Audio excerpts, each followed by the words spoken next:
오늘 말씀의 제목은 회복 6번째 시간 다시 고백이라는 주제를 가지고 우리 함께 말씀을 나누고자 합니다. 오늘은 회복 6번째 시간이죠. 다시 고백이라는 주제를 가지고 우리 함께 말씀을 나누고자 합니다. 요한 크리소스토모스가 이런 말을 했어요. 자신이 저지른 불의를 깨닫고 돌이키면 주님이 그에게 내리신 판결을 취소하시고 은총을 허락해 주신다라고 말씀하십니다. 무슨 말일까요? 자신이 저지른 불의를 깨닫고 돌이킨다는 것은 사실 쉬운 일은 아니죠. 그래서 이 회개라는 게 누구나 할 수 있는 건 아니더라고요. 회개라는 건 정말 내가 하나님을 잘 믿고 하나님의 살아계심을 아는 사람만이 회개를 할 수가 있는데요. 그래서 그분이 이렇게 얘기를 했어요. 자신이 저지른 불의를 깨닫고 돌이키면 주님은 그에게 내리신 판결을 취소하시고 은총으로 허락하신다라고 얘기합니다. 그래서 우리가 하나님을 진짜 만났을 때, 우리가 하나님을 진짜 만났을 때가 언제냐라고 생각을 한다면요, 우리가 하나님 앞에 온전히 감사도 감사지만 회개할 때, 하나님 앞에 우리가 정말 나의 모든 것을 회개하고 고백할 때 하나님은 그때부터 우리에게 은혜를 부어주신다라는 거예요. 왜요? 저번에도 말씀드렸지만 회개와 동일한 건 뭐예요? 겸손이라는 거죠. 그래서 우리가 하나님 앞에 회개할 수 있다는 건 내가 잘나서 회개할 수 있는 게 아니라요, 내가 하나님을 믿었기 때문에, 내가 하나님의 자녀이고 하나님으로부터 만들어진 좋은 사람이기 때문이라는 사실을 우리가 안다면 우리는 반드시 우리 입 안에서 회개가 일어나야 한다라고 이야기를 하죠. 그래서 그런 말이 있습니다. 처음 죄를 짓는 것은요, 우리가 흔히 말하는 실수라고 할 수 있어요. 그렇죠? 사람이 어떻게 실수를 하지 않겠어요? 그런데 사람이 처음에 죄를 짓는 건 실수라고 얘기할 수 있지만, 근데 그 죄가요, 계속 반복되어서 죄를 지어요. 물론 성경에서 뭐라고 얘기해요? 우리가 하나님께 회개를 하면 우리의 모든 죄를 용서해 주신다라고 말씀을 하시지만, 우리가 그 죄를 계속 반복해서 짓고 또 짓고 또 짓고 또 짓고 하다 보면 그 죄는 뭐가 되냐면 실수가 아니라 습관이 되고요, 그것은 우리가 그냥 죄에 대해서 즐기고 있다라는 거예요. 하나님 앞에 우리가 회개했다면 다시는 그 죄를 지으려고 하지 않아야 해요. 그래서 제가 청소년 사역을 하면서 항상 아이들에게 하는 말이 있어요. 너네들 지금 죄를 짓는 그 모든 죄들, 너네들이 그걸로부터 돌이키려면 먼저 하나님 앞에 온전히 회개하고 돌아와야 해 라는 말을 참 많이 합니다. 근데 이건 어린 애들만의 문제는 아니에요. 사실 어른들이 더 어떻게 보면 클 수밖에 없죠. 왜요? 이게 사람의 쾌락이라는 게 얼마나 사람을 건드냐면요, 하나님보다 쾌락을 더 많이 추구하다 보면 결국에는 하나님 편에 서 있지 않아요. 내가 입으로 회개는 한다고 하지만 결국에 입만 회개하는 거지 우리 안에 변화가 없으면 그것은 온전한 회개가 되지 않기 때문이에요. 그래서 오늘 말씀을 우리가 잘 들어야 하는 이유는 우리가 너무나 잘 알고 있는 이 둘째 아들에 대해서 우리가 이야기를 나눌 건데, 이 둘째 아들이 어떻게 변화되고 하나님 앞에 나왔는지에 대해서 우리가 함께 말씀을 나누려고 합니다. 그래서 좀 전에 말씀드린 것처럼 한 번은 우리가 실수일 수 있어요. 그런데 두 번 죄를 짓고 세 번 죄를 짓고 반복된 죄를 계속 짓고 있다는 건, 그 죄라는 건 뭔지 아세요? 하나님을 거부하고 하나님을 무시하는 것과 똑같다라는 거예요. 그만큼 죄가 무섭고 두렵다는 사실을 우리 모두가 알았으면 좋겠습니다. 그래서요, 내가 진짜 죄인이구나라는 것을 깨닫는 순간 그때부터 우리 안에 복음이 들어온다라는 거예요. 자, 그래서 오늘 말씀의 제목대로 뭐예요? 고백, 다시 고백이라는 주제를 가지고 우리 함께 세 가지로 나누기를 원하는데요. 첫 번째로는 내 자신이 어떤 사람인지를 알아야 한다라는 거예요. 첫 번째로는 내 자신이 어떤 사람인지를 알아야 합니다. 우리 본문 누가복음 15장 11절부터 16절까지 보면 이렇게 얘기합니다. 또 이르시되 어떤 사람에게 두 아들이 있는데 라고 시작을 하죠. 이 말씀은 우리가 너무나 잘 알다시피 비유의 말씀이에요. 예수님께서 수많은 사람들과 제자들에게 하나님의 말씀을 아주 쉽게 풀이하기 위해서 비유하고자 하는 그런 말씀이죠. 그런데 배경을 보니까 어때요? 어떤 사람에게 두 아들이 있는데 라고 시작을 하죠. 이 어떤 사람이 어떤 사람일까요? 하나님이신 거예요. 근데 그 사람에게 누구가 있대요? 두 명의 아들이 있대요. 근데 두 명의 아들이 있는데 12절에 보니까 그 둘째가 아버지에게 말하되 아버지여 재산 중에 내게 돌아올 분깃을 내게 주소서 하는지라 아버지가 그 살림을 각각 나눠 주었더니 라고 얘기합니다. 두 명의 아들이 있었죠. 근데 첫째 아들이 아니라 둘째 아들이 지금 아버지에게 뭐라고 얘기하고 있어요? 아버지, 어차피 나중에 나에게 주셔야 될 그 유산을 지금 나에게 좀 미리 땡겨 주십시오 라고 얘기하고 있는 거예요. 아버지의 마음이 어땠을 것 같아요? 만약에 제가 아버지고 우리 윤희가 저한테 아빠 나에게 미리 땡겨줘 유산을 좀 주십시오라고 한다면 감사하게 저는 유산을 줄 게 없어요. 줄 수 없지만 만약에 아들이 나는 살아있는데도 불구하고 벌써부터 유산을 달라고 한다면요, 아마 아버지의 마음은 쉽지 않았을 거예요. 아마 그 아들이 얼마나 미울 수도 있겠죠. 난 아직 살아있는데 이 자식이 뭐 벌써 나에게 이런 걸 달라고 해? 라고 얘기하고 있을 수도 있다는 거예요. 근데 본문에 보니까 뭐라고 얘기해요? 아버지가 그 살림을 각각 나눠 주었더니 라고 얘기해요. 근데 우리가 저 말씀을 볼 때 아버지가 과연 그 둘째 아들이 그 재산을 다 탕진하고 돌아올 것을 몰랐을까요? 저는 그렇게 생각해요. 부모님만큼 자녀에 대해서 잘 아는 사람이 없다고 생각을 해요. 아무리 자녀가 잘나고 뛰어난다 해도요, 부모님보다 뛰어날 수 없어요. 왜요? 우리 저번 주에 함께 나눠봤던 말씀이기도 하지만 하나님의 아들이 누구였어요? 예수님이잖아요. 예수님이 하나님일 수밖에 없는 이유가 뭐예요? 하나님의 아들이기 때문이라는 거죠. 그런데 당연히 아들이 어떻게 살아갈지에 대해서 아버지는 이미 다 알고 있었던 거예요. 그런데도 불구하고 그 살림을 다 나눠줬어요. 때로는 아버지의 마음이 이것을 주면서 이 아이가 경험하고 돌아오기를 바라는 것이 아버지의 마음일 수도 있다는 거예요. 13절에 보니까 이렇게 이어서 이야기를 하죠. 그 후 며칠이 안 돼요. 둘째 아들이 재물을 다 모아가지고 먼 나라에 가서 거기서 헛랑망탕하여 그 재산을 낭비하더니, 아버지가 생각했던 그대로 이 아들이 하고 있는 거예요. 어떻게 하고 있어요? 돈을 받은 지 얼마 안 됐는데요, 이 둘째 아들이 그 재물을 가지고 이미 자기가 원하는 대로 돈을 다 썼어요. 이미 완전히 다 써버렸죠. 그랬더니 어떻게 돼요? 14절에 보니까 다 없앤 후에 그 나라에 크게 흉년이 들어 그가 비로소 궁핍한지라 라고 얘기하고 있어요. 그러면서 15절에 보니까 이 아들이 다 잃고 난 다음에 그 다음부터 이 아들이 처한 행동은 이렇습니다. 가서 그 나라 백성 중 한 사람에게 붙여 사니, 그동안에 이 아들이 어땠어요? 돈이 많았잖아요. 돈이 많은 사람의 특징이 뭔지 아세요? 세상에서 돈이 많은 사람의 특징, 돈 없는 사람들이 많이 붙어요. 희한하게 사람이 돈이 있으면요, 주변에 많은 사람들이 생겨요. 근데 아이러니하게 이 사람이 돈이 많다가 쫄딱 망하잖아요. 그럼 주변에 있던 그 사람들이 어떻게 돼요? 뿔뿔이 다 흩어져 버려요. 다시는 찾아오지 않아요. 이게 사람의 마음이라는 거예요.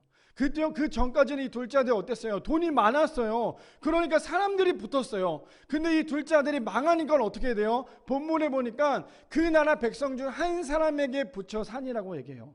그동안에는 많은 사람들이 이 사람에게 붙어 살았다면 반대로 이 사람이 거지가 되니까 어떻게 돼요? 다른 사람부터 붙어 사는 것이 사람의 행동이 될 수밖에 없었다는 거죠. 그런데 그가 그를 들로 보내어 돼지를 치게 하였는데 라고 얘기하죠. 한 사람이 붙여 사는 거예요. 그 사람이 누구예요? 돼지를 치는 사람이었겠죠. 근데 그 사람이 어떤 걸 시키고 있어요? 둘째 아들에게 들로 가서 돼지를 치게끔 이야기를 하고 있다는 거죠. 그러니까 그가 돼지를 먹는 쥐염 열매로 배를 채우고자 하되 주는 자가 없는지라. 얼마나 배고팠는지 아시겠어요? 둘째 아들이 너무너무 배고픈 거예요. 그 전까지는 자신이 돈이 많으니까 최고급을 먹었겠죠. 비싼 술을 먹었겠고, 비싼 고기를 먹었겠고, 비싼 것들을 먹었겠죠. 근데 그렇게 많이 먹었는데 이 먹었던 것이 결국에 어떻게 돼요? 돈이 없고 거지가 되니까 배가 고픈 거예요. 그런데 다시 그것을 먹을 수가 없으니까 이 아들이 지금 하는 행동이 뭐예요? 쥐염 열매로 돼지들이 먹는 그것으로 배를 채우고자 했는데 얼마나 처절했던지요. 배를 채우고자 했지만 주는 사람이 한 명도 없었다라고 얘기해요. 그런데 이 사람의 인생을 보면 어때요? 쫄딱 망한 인생이 될 수밖에 없다라는 거예요. 자, 근데 이거를 우리가 신앙으로 한번 끌고 와볼게요. 이 아들은 지금 어떠한 마음이었을까요? 자신이 어떤 사람인지를 알지 못했다라는 거예요. 그냥 흔히 말해서 아버지 밑에만 있었으면 어때요? 아주 풍족하게 살아갈 수 있는 것이 둘째 아들이었죠. 근데 자신이 어떤 사람인지를 알지 못하니까 아버지로부터 돈을 받은 거 가지고 어떻게 해요? 흥청망청 다 써오고 난 다음에 어떻게 돼요? 거지가 될 수밖에 없는 것이 이 사람의 마음이었다라는 거죠. 그러니 이 사람이 이제 해야 될 게 뭐가 있을까요? 이제부터 스스로 자신이 어떤 사람인지를 깨닫게 된다라는 거예요. 근데 참 희한한 건 뭔지 아세요? 로마서 말씀에 보니까 우리가 들어야 할 말씀이 여기 나와 있어요. 뭐라고 나오냐? 로마서 3장 10절에서 18절에 보니까 이렇게 얘기합니다. 기록된 바 의인은 없나니 하나도 없으며. 하나님을 믿으면서 우리가 착각하고 있는 것 중에 하나가 뭐냐면요, 내가 하나님을 이만큼 믿었어, 그러니 나는 진짜 하나님을 잘 믿는 사람이야, 나는 의인이야 라고 착각하며 살아갈 때가 있다라는 거예요. 근데 뭐라고 얘기해요? 의인은 없나니 하나도 없으며 라고 시작을 하죠. 지금 둘째 아들이요, 아버지로부터 돈을 받았을 때 어떤 마음이었겠어요? 저는 그렇게 생각해요. 그냥 단순히 흥청망청 쓰기 위해서 돈을 받기만 하진 않았던 것 같아요. 이 아들이 그 돈을 가지고 자신이 살 수 있다라고 생각을 했을 거 아니에요.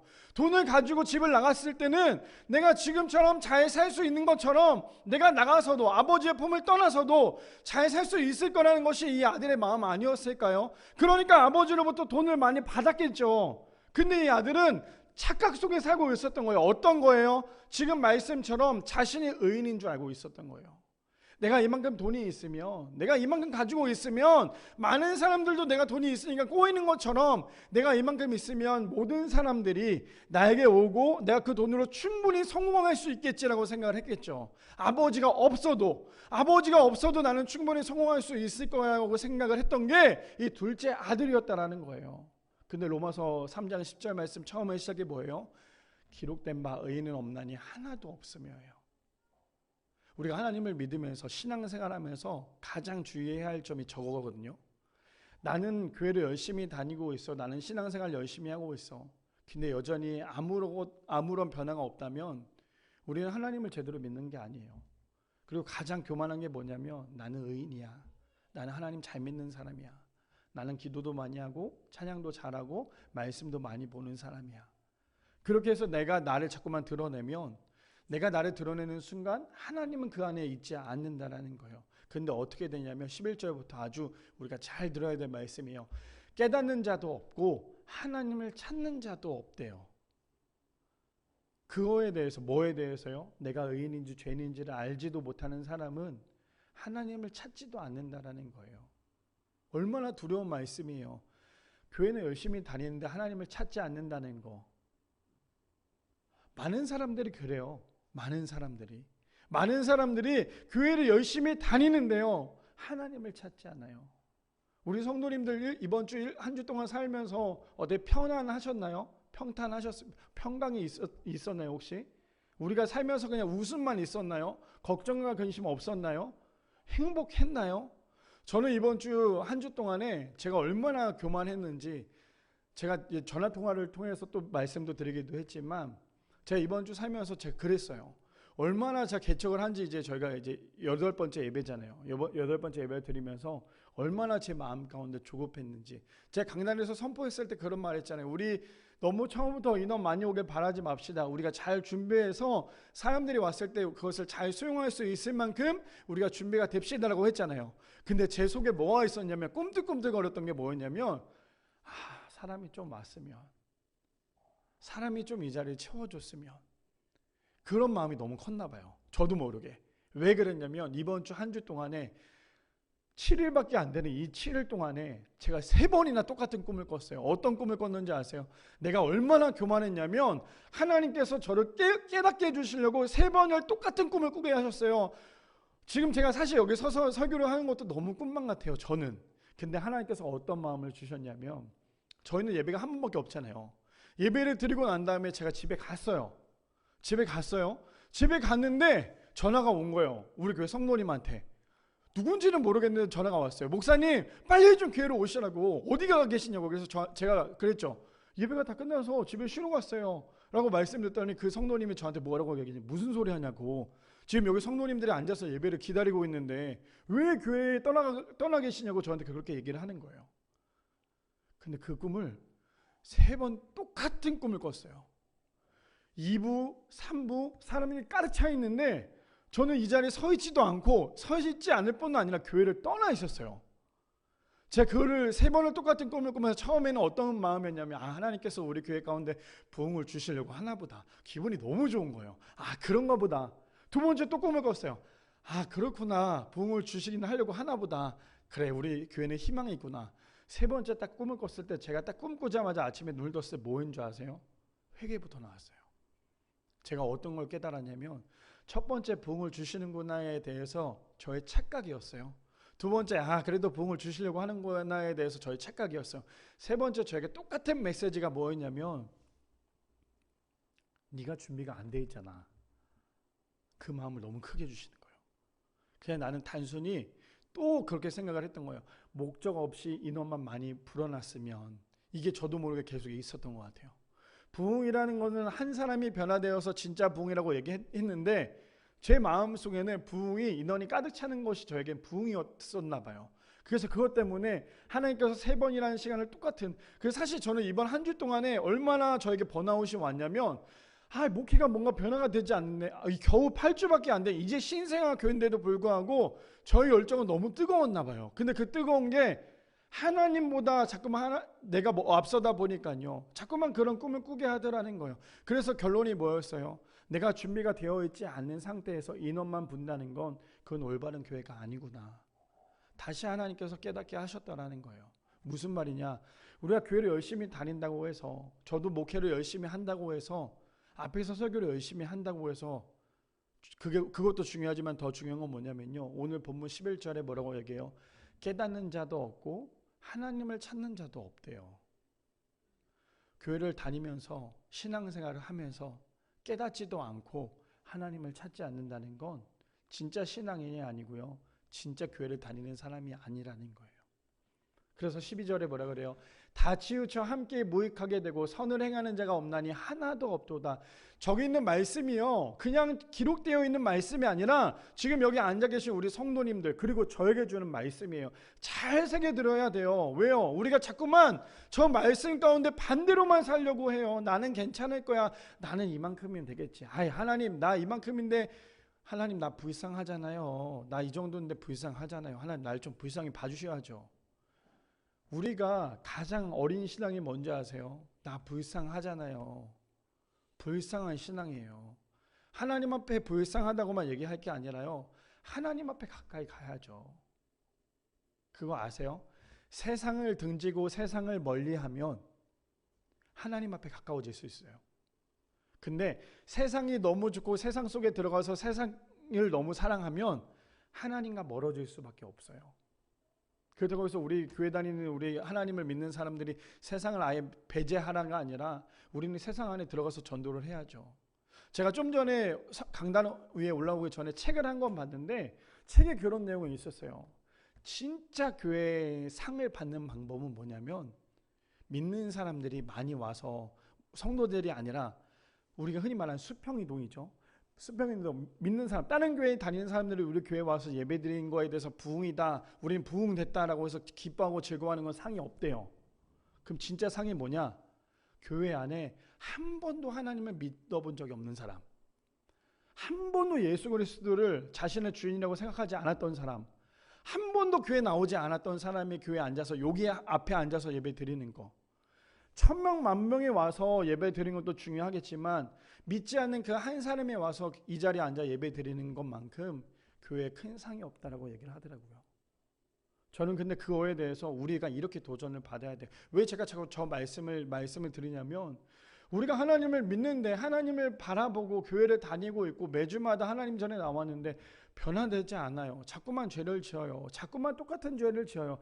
자꾸만 하나님을 멀리해요. 왜요? 13절에 이렇게 해요. 그들이 목구멍은 열린 무덤이요, 그 혀로는 속임을 일삼으며 해요. 하나님이 가장 싫어하는 게 뭔지 아세요? 우상 숭배잖아요. 근데 더 싫어하는 게 뭔지 아세요? 거짓말하는 거예요. 어떤 거짓말이에요? 하나님, 저는요, 하나님이 가장 싫어하는 우상을 숭배하지 않아요. 근데 하나님, 저는요, 세상이 너무 좋아요. 그게 거짓말 아니에요? 그게 세상의 우상인데. 근데 뭐라고 얘기해요? 그 혀로는 속임을 일삼으며 그 입술에는 독사의 독이 있고 라고 얘기하고 있어요. 우리가 깨달아야 할 말씀이라는 거예요. 교회를 다니면서 변화되지 않는 거, 입이 바뀌지 않는 거, 우리의 입 안에서 진짜 하나님을 믿는 사람은요, 말투부터 바뀔 수밖에 없어요. 그러니 우리가 하나님을 믿고 있다면 우리의 언어가 어떤지를 먼저 좀 살펴봐야겠죠. 13절에 이렇게 얘기합니다. 그 입에는 저주와 악독이 가득하고 그 발은 피 흘린 데 빠른지라. 파멸과 고생의 그 길에 있어 평강의 길을 알지 못하였고 그들의 눈앞에 하나님을 두려움이 없느니라 함과 같으니라. 하나님을 두려워하지 않는 사람, 하나님을 찾지 않는 사람이 행하는 모습들에 대해서 기록하고 있는 거예요. 그렇다면 우리 성도님들, 하나님을 찾지 않고 계신가요? 하나님을 두려워하지 않고 계신가요? 그렇다면 우리는 저걸 똑같이 하고 있지만 하나님을 두려워하고 있고 하나님을 찾고 있다면 저 말하는 것부터 우리는 멀리 갈 수밖에 없다라는 거죠. 그래서 첫 번째가 뭐였어요? 둘째 아들이 자신이 어떤 사람인지를 알지 못하니까요, 자신은 성공할 수 있을 거라고 충분히 생각을 했지만 어떻게 돼요? 결국에는 자신의 착각 때문에 아버지로부터 많은 돈을 가지고 왔지만 그 재물 때문에 어떻게 돼요? 망할 수밖에 없었다라는 거죠. 신앙도 마찬가지예요. 하나님 없이는 내가 뭔가 잘 될 수 있을 거라 생각을 하겠지만 하나님 없이 잘 되는 건 아무것도 없다라는 거죠. 바라기는 우리 모든 성도님들 내가 누구인지를 먼저 아시기를 소망합니다. 내가 하나님 앞에 하나님 없이는 살아갈 수 없는 죄인임을 먼저 깨닫는 우리 모든 성도님들 되시기를 축복합니다. 두 번째로는요, 하나님이 어떤 분인지를 알았다면 반드시 회개해야 한다라는 거예요. 이거 너무나 중요하죠. 하나님이 어떤 분인지를 알았다면 반드시 회개해야 합니다. 누가복음 15장 17절에서 19절에 보니까 이렇게 얘기해요. 이에 스스로 돌이켜 이르되 내 아버지에게는 양식이 풍족한 품꾼이 얼마나 많은가, 나는 여기서 주려 죽는구나 라고 얘기합니다. 17절에 나오는 게 뭐예요? 이에 스스로 어떻게 했대요? 돌이켰대요. 회개라는 게 뭐라 그랬죠? 저번에 돌이킨다라는 거예요. 우리가 잘못된 길을 갈 수 있어요. 우리가 사람인데 어떻게 잘못된 길을 안 갈 수 있겠어요? 근데 잘못된 길을 가다가도 우리가 그것이 아니라는 걸 깨닫는 순간 어떻게 해야 돼요? 바로 그 길로부터 유턴해서 돌아와야 돼요. 돌이키는 게 은혜라는 거예요. 근데 내가 이만큼 죄를 짓고 있는데 그 죄에 대해서 계속 죄를 짓고 있다면 결국에 나중에 죄를 어떻게 해요? 돌이킬 수 있는 방법조차도 잃어버릴 수밖에 없다라는 거예요. 근데 지금 둘째 아들이 어떻게 하고 있어요? 이에 스스로 돌이켜 이르되, 지금부터는 이 아들이 깨닫는 거예요. 자신이 죄인임을. 어떻게 해요? 내 아버지에게는 양식이 풍족한 품꾼이 얼마나 많은가, 나는 이제 여기서 어떻게 해요? 주려 죽는구나 라고 생각을 하고 있는 거예요. 그동안에 나는 뭐든지 할 수 있어, 나는 할 수 있어 라고 생각했던 그 아들의 착각에서 아버지가 하나님이 누군지를 아니까요, 나는 이제 하나님 없이는 죽는 사람이 될 수밖에 없구나 라는 것을 깨닫게 되죠. 그러자 18절에 뭐라고 얘기합니까? 내가 일어나 아버지께 가서 이르기를, 아버지 내가 하늘과 아버지께 죄를 지었사오니 지금부터는 아버지 아들이라 일컬음을 감당하지 못하겠나이다. 나를 품꾼의 하나로 보소서 하리라 하고 라고 얘기하죠. 지금 저 아들이 하는 행동은 뭐예요? 내가 이렇게 회개를 하고 있는 거예요. 내가 이렇게 회개를 하고 있어요. 우리가 흔히 말하는 죄를 지었을 때 어떻게, 하나님 잘못했습니다, 하나님 나의 모든 죄를 용서해 주십시오. 우리 저번 주에 그 새신자반 했을 때 회개에 대해서 이야기했을 때 그랬잖아요. 우리가 열심히 우리의 죄에 대해서 회개를 했다면 회개로 끝나지 말라고 했잖아요. 어떻게 하라 그랬어요? 회개를 했다면 돌아가서 내가 잘못한 사람에게 먼저 용서를 구하는 것이 진짜 회개입니다 라고 얘기했잖아요. 지금 저 아들은 뭐하고 있어요? 회개하고 있는 거예요. 말로 회개하고 있죠. 내가 어떻게 해요? 내가 일어나 아버지께 가서 이르기를, 아버지 내가 하늘과 아버지께 죄를 지었사오니 지금부터는 아버지의 아들이라 일컬음을 감당하지 못하겠나이다. 지금 저 아들은 아버지에게 잘못했던 거에 대해서 지금 회개하고 있는 모습을 보여주고 있어요. 요한일서 1장 9절에서 10절에 보니까 이렇게 얘기합니다. 만일 우리가 우리 죄를 자백하면 그는 미쁘시고 의로우사 우리 죄를 사하시며 우리의 모든 불의에서 깨끗하게 하실 것이요. 우리가 읽는 건 어디까지 읽는 줄 아세요? 회개에 대해서 저 9절만 읽어요. 아시죠? 요한일서 1장 9절 말씀은 정말 우리가 달달달 외운 만큼 우리가 많이 읽어요. 근데 그 다음 절이 뭔지 아세요? 우리가 회개를 했다면, 우리가 우리의 죄를 자백했다면 우리의 모든 것을 용서를 해주시지만, 근데 그 다음 절에 뭐라 그래요? 만일 우리가 범죄하지 아니하였다 하면 뭐 하고 있는 거예요? 나는 잘났어, 나는 회개할 게 없어. 지금 그 말을 하고 있는 거예요. 그러면 하나님의 거짓말하는 이로 만드는 것이니 또한 그의 말씀이 우리 속에 있지 아니하니라 라고 얘기하고 있어요. 우리 성도님들 성경 읽으세요? 성경 보세요? 성경 읽고 계시죠? 성경 읽었는데 왜 우리 안에 자꾸만 회개가 없어요? 우리 안에 왜 자꾸만 나만 드러내고 있어요? 성경을 읽으면요, 눈물 없이 보일 수 없어요. 성경을 읽으면 꺼이꺼이 할 수밖에 없어요. 나를 위해서 이 땅에 오신 예수님 그 사랑 때문에 우리는 꺼이꺼이 할 수밖에 없어요. 근데 성경에 있는데 예수님이 이런 일을 하셨구나, 예수님께서 이런 일들도 하셨구나, 단순히 그거에 대해서 감탄만 한다면 예수님은 그냥 능력의 하나님이시지만 이 말씀이 나에게 내 삶 가운데 들어오면요, 지금 뭐라고 얘기해요? 그의 말씀이 우리 속에 있지 아니하느냐. 뭐예요? 내가 하나님의 말씀을 읽고 내가 하나님 안에 거하지 않는 사람은요, 그 말씀이 우리 가운데 임하지 않는다라는 거예요. 우리가 오늘도 설교를 듣고 있잖아요. 설교 듣고 있잖아요. 저는 일주일 동안에, 저는 우리 교회 담임 목사이기도 하지만 저는 일주일 동안에요, 제가 존경하는 목사님 설교를 한 10편 이상 들어요. 10편 이상 들으면서 어떤 생각으로 듣는 줄 아세요? 아, 저 목사님 설교 진짜 기가 막히게 하네. 나도 저렇게 했으면 좋겠어. 이게 아니라 그 목사님들 설교를 한 편 한 편 들을 때마다 제 마음은 어떤 마음으로 듣냐면, 저 목사님 나에게 저렇게 말씀하시는구나. 저 목사님 나에게 이런 말씀하시는구나. 설교가 하나님의 말씀이 나에게 말씀하시는구나라는 거에서 우리가 듣지 않는다면 오늘 우리는 그냥 좋은 말씀을 듣고 끝나는 거랑 똑같은 거예요. 우리 안에 왜 기적이 안 일어나요? 우리 안에 왜 역사가 안 일어나요? 하나님의 말씀이 내 말씀이라 생각을 하고 있지 않기 때문이에요. 지금 9절에 뭐라고 얘기해요? 나의 모든 죄를 고백하면 우리의 모든 것을 깨끗하게 하시지만 10절에 뭐라고 얘기해요? 만일 우리가 범죄를 하지 아니하였다 하면 하나님을 거짓말하는 이로 만드는 것이니 또한 그의 말씀이 우리 속에 있지 아니하니라라고 얘기하고 있어요. 그래서 우리가 진짜 하나님 앞에 회개하는 거, 예배 안에, 제가 왜 지금 거의 몇 주 동안에 회개에 대해서 계속 강조를 하냐면, 예배 안에 진정한 예배는요, 회개예요. 진정한 예배는 회개라니까요.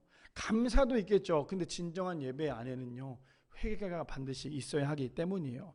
그래서 우리가 하나님 앞에 돌아가서 우리의 모든 죄를 용서받기 위해서 할 수 있는 방법이 또 하나가 있어요. 그게 뭐냐면 요한복음 14장 6절 말씀에 보면 이렇게 얘기합니다. 예수께서 이르시되 내가 곧 길이요 진리요 생명이니 나로 말미암지 않고는 아버지께로 올 자가 없느니라. 우리는 우리의 죄를 용서받을 수 없어요. 아무리 훌륭한, 아무리 똑똑한, 저는 제가 너무너무 좋아하는 목사님이 계세요. 우리 입당 예배 때 대표기도 하셨던 목사님이신데 그 목사님이 왜 좋아하는지 아세요? 저는 그래서 우리 여기 앉아 계신 우리 청년들에게 저는 그런 목사가 되기를 원해요. 제가 왜 그 목사님을 좋아하냐면 그 목사님도 똑같아요. 지금 같이 예배를 드리고 있고 지금 아마 설교하고 계실 거예요. 똑같이 우리처럼 쉽지 않은 개척교회 목사님이세요. 근데 그 목사님을 제가 존경하는 이유가 뭐냐면 저는 제가 너무너무 힘들 때 그 목사님을 찾아가요. 근데 그 목사님을 찾아가면 그 목사님 다른 얘기 하시지 않아요. 그냥 그랬어? 아이고 힘내. 이런 말씀도 하시지 않아요. 그냥 제가 말하는 모든 걸 다 듣고만 계세요. 그리고 딱 한마디 하세요. 괜찮아. 그럴 수 있어. 제가 왜 그 목사님을 너무너무 존경하냐면 그 목사님은 사람의 마음에 대해서 가르치려고 하기보다 그 사람의 마음을 이해하려고 해요. 저는 그런 목사가 되고 싶더라고요. 그 목사님처럼 언제든지 만나면 언제든지 마음이 편안해질 수 있는 그런 목사가 되는 것이 저의 비전이기도 하고 저의 꿈이기도 해요. 근데 오늘 말씀해 보니까 뭐라 그래요? 우리가 아무리 죄를 짓고 우리가 아무리 잘못을 했어도요, 사람은 우리의 죄를 용서할 수가 없어요. 왜요? 사람은 똑같은 죄인이잖아요. 근데 우리가 죄를 용서받는 길은 뭐가 있어요? 예수께서 이르시되 내가 곧 길이요 진리요 생명이래요. 그래서 우리가 해야 될 건 뭐예요? 예수님께 돌아가는 거예요. 자, 이거를 한번 우리가 빗대어서 아주 쉽게 표현을 해볼게요. 잘 들어보세요. 이런 얘기가 있습니다. 속옷은 갈아입지도 않고요, 하물며 샤워도 하지 않고 있고, 그런데 겉옷만 계속 갈아입어요. 내가 깨끗하게 보이려고. 내가 오늘도 샤워하지 않았고 내가 오늘도 속옷도 갈아입지 않았는데 내가 오늘 제일 깔끔한 겉옷만 계속 입고 있어요. 내가 사람들 앞에서 제일 깔끔해 보이기 위해서. 그럼 그 사람은 정말 깨끗한 사람일까요? 그 사람이 정말 깨끗한 사람이라고 생각하세요? 속옷을 일주일째 갈아입지 않았어요. 샤워를 일주일째 하지 않았어요. 근데 겉옷은 아주 깨끗하게 입고 있어요. 그럼 그 사람이 정말 깨끗한 사람일까요? 근데 반대로 매일매일 샤워하고 아주 깨끗하게 속옷도 갈아입고 겉옷까지도 깨끗하게 입었어요. 그럼 그 사람은 깨끗한 사람일까요? 더러운 사람일까요? 당연히 깨끗한 사람이겠죠.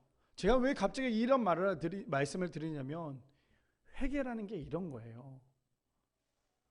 내가 이만큼 기도했으니까 하나님 내 죄를 용서해 주셨겠지? 근데 내 겉옷은 아주 깨끗해요. 항상 깨끗해요. 아주 다림질까지 깨끗하게 해요. 근데 속에 있는 옷은 한 번도 갈아입지도 않고 샤워조차도 하지 않아요. 이게 잘못된 회개라는 거예요. 속은 깨끗하지 않으면서 겉만 깨끗한 척하는 거. 무슨 말이에요? 교회는 나오는 척은 하지만 진짜 하나님을 믿지 않는 거. 예수님께서 오늘 뭐라고 말씀하세요? 내가 길이고 진리고 생명인데 그 길이고 진리고 생명의 그 길에 서지 않는데 선척하는 사람들. 지금 예수님은 그거에 대해서 말씀하고 계신다라는 거예요. 바라기는 우리 모든 성도님들 삶 가운데 어떠한 삶이 되기를 바라냐면 하나님을 정말 알았다면 속옷도 깨끗하게, 샤워도 깨끗하게, 겉옷도 깨끗하게 입을 수 있는 우리 모든 성도님들 되시기를 축복합니다. 단순히 속은 더러운데 겉만 깨끗한 게 아니라 겉과 속이 깨끗해서 온전한 회개를 이룰 수 있는 하나님 안에 나아갈 수 있는 우리 모든 성도님들 되시기를 축복합니다. 마지막 세 번째로는요, 회개의 결과는 하나님께 돌아가는 거라는 거예요. 마지막 세 번째로는요, 회개의 결과는 하나님께 돌아가는 것입니다. 누가복음 15장 20절에서 24절 말씀해 보니까 이렇게 얘기합니다. 이에 일어나서 아버지께로 돌아가니라. 아직도 거리가 먼데 아버지가 그를 보고 치근히 여겨 달려가 목을 안고 입을 맞추니 라고 시작을 하죠. 지금 아들이 그동안에 뭐라 그랬어요? 나는 회개하였어요. 그렇죠? 입으로 고백했잖아요. 나는 아버지를 만나면 이렇게 얘기할 거야 라고 얘기했어요. 근데 그걸로 끝나는 게 아니었어요. 그 아들이 했던 행동이 뭐였어요? 그 자리에서 일어나서 아버지께로 갑니다. 이게 진짜 회개라는 거예요. 말로만 회개가 아니라 진짜 행동으로 보여준 이 아들은 어떻게 하고 있어요? 20절에 이렇게 얘기하죠. 이에 일어나서 아버지께로 돌아가니라. 아직도 거리가 먼데, 지금 아버지께 돌아갔는데요, 아직도 거리가 먼데 아버지가 그를 보고 치근히 여겨서 달려가 목을 안고 그에게 입맞춤을 하고 있다라는 거예요. 우리가 회개를 하기만 하면 하나님께서 우리를 저렇게 안아주신대요. 그러자 21절의 아들의 아버지가 이렇게 얘기를 해요. 그동안에 자신이 회개했던 거, 고백했던 거, 아버지에게 해야 했던 말, 이제 이렇게 얘기하죠. 뭐라고 얘기해요? 아버지, 내가 하늘과 아버지께 죄를 지었사오니 지금부터는 아버지의 아들이라 일컬음을 감당하지 못하겠나이다 하나. 그 다음 절 뭐라고 얘기해요? 22절에 보니까 이렇게 얘기하고 있어요. 아버지는 종들에게 이르되 제일 좋은 옷을 내어다 입히고 손에 가락지를 끼우고 발에 신을 신기라 라고 얘기하고 있어요. 아들이 고백을 하니까 아버지의 행동은요, 너 왜 그동안에 그렇게 죄를 지었어? 거봐, 나 그럴 줄 알았어. 네가 그렇게 달라고 할 때부터 나는 네가 쫄딱 망하고 돌아올 줄 알았어. 이 말이 아니었어요. 아버지는 그 아들에 대해서 절대 훈계하지 않았어요. 뭐라고 이야기를 해요? 아버지는 종들에게 이르되 제일 좋은 옷을 입히고요, 손에 가락지를 끼우고요, 발에 신을 신기고 난 다음에 그리고 살찐 송아지를 끌어다가 잡으라. 우리가 먹고 즐기자라고 얘기하고 있어요. 아버지의 마음이 이런 마음이라는 거예요. 자녀를 키워보니까요, 우리 첫째 딸과 둘째 아들이 자신들이 잘못한 거에 대해서 고백할 때가 있어요. 아빠, 내가 이것 때문에 잘못했어요. 내가 이것 때문에 잘못했어요 라고 얘기하면 참 처음에 너무 신기했어요. 얘가 잘못했다는 말을 하는구나, 미안해라는 말을 하는구나 라고 하는데, 나중에는 그 말이 계속되면 어떻게 하냐면, 너 정말 그 마음이 뭔지 알아? 그게 어떤 건지 알고 얘기하는 거야 라고 하면, 자기가 그렇게 해서 잘못한 거라고 얘기하면 아버지는 그거에 대해서 훈계할 수가 없어요. 그래, 네가 네 죄를 잘 안다면 그래, 내가 너를 용서해 줄게. 아버지의 마음이 그런 마음이에요. 그래서 진짜 회개는요, 내가 진짜 잘못된 것을 고백하는 거예요. 그냥 습관적으로 고백하는 말이 아니라 내가 진짜 잘못된 말을 고백했을 때 하나님께서 우리의 죄를 용서해 주신다라고 말씀하세요. 그리고는 얼마나 기쁘시던지 24절에 보니까 이렇게 얘기합니다. 이내 아들은 죽었다가 다시 살아났으며 내가 잃었다가 다시 얻었노라 하니 그들이 즐거워하더라. 마지막 24절이었죠. 이렇게 얘기한다라는 거예요. 지금 축제를 벌이고 있죠. 잃어버렸던 아들이 다시 돌아왔어요. 그러니 아버지가 너무너무 행복했겠죠. 사실 25절부터 32절까지 말씀도 계속하려고 했는데 이 말씀은 우리가 너무나 잘 알고 있는 큰 아들 사건이죠. 큰 아들 사건은 제가 다음 주에 나누려고 해요. 우리가 진짜 교회를 다니지만 큰 아들과 같은 모습이 너무나 많다라는 거에 대해서 우리가 다음 주에 함께 나누려고 합니다. 그래서 히브리서 10장 17절에서 18절에 보니까 이렇게 얘기해요. 하나님께서 우리를 얼마나 사랑하시고 얼마나 위대하신 분이신지, 또 그들이 죄와 그들의 불법을 내가 다시 기억하지 아니하리라 하셨으니 이것들을 사하셨은즉 다시 죄를 위하여 제사 드릴 것이 없느니라. 무슨 말이에요? 우리가 하나님께 죄를 고백하기만 하면 하나님께서 뭐라고 말씀하세요? 다시는 그 죄에 대해서 묻지도 않고 따지지도 않는다라고 말씀하신다라는 거예요. 그런데 왜 자꾸 똑같은 죄를 지을까요? 어차피 하나님께서 똑같은 죄를 지어도 용서해 줄 거라는 믿음 때문에. 그게 진짜 나쁜 거예요. 내가 똑같은 죄를 지었을 때 하나님께서 용서해 주시겠지.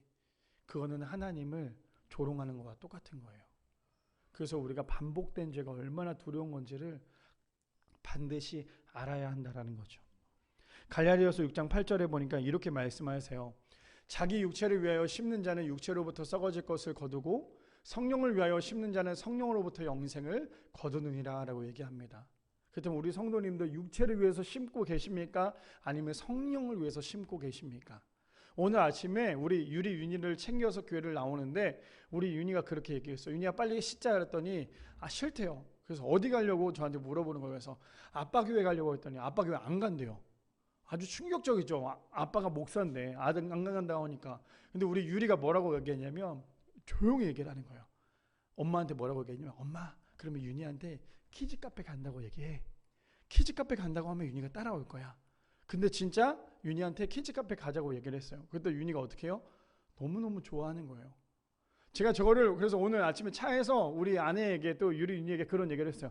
내가 오늘 설교 때 이걸 인용할 거야 라고 얘기를 했어요. 무슨 말이냐면 저는 저 아이의 말에 윤희가 잘못했어 이 말이 아니라요. 무슨 말을 하고자 하냐면 우리는 왜 자꾸만 육체에 대해서는 모든 걸 투자를 하잖아요. 육체가 건강해지려고 운동도 열심히 하고 시간은 투자하잖아요. 아침에 일어나서 운동하잖아요. 또 영양제 챙겨 먹잖아요. 또 밥도 열심히 먹잖아요. 또 우리가 몸에 좋은 거 다 하잖아요. 근데 왜 우리가 영혼에 대해서는 하나도 관심을 갖지 않냐라는 거예요. 이해되세요? 무슨 말인지? 저는 오늘 이 말씀을 드리고 싶은 거예요. 육체를 위해서 둘째 아들이 뭐라 그래요? 육체를 위해서 돈을 가지고 흥청망청 썼잖아요. 자신의 영혼을 잃어버리는 거 생각도 못하고 영혼이 보이지 않아서 영혼에 투자를 하지 않는 거는 정말 잘못됐다라는 거예요. 교회에 나온다는 거는 우리의 영육을 투자하는 거예요. 누구에게? 하나님께 드리는 거예요. 근데 우리가 건강해지려고 육체에는 너무나 잘 심어요. 잘 먹죠. 또 쾌락을 위해서 살아요.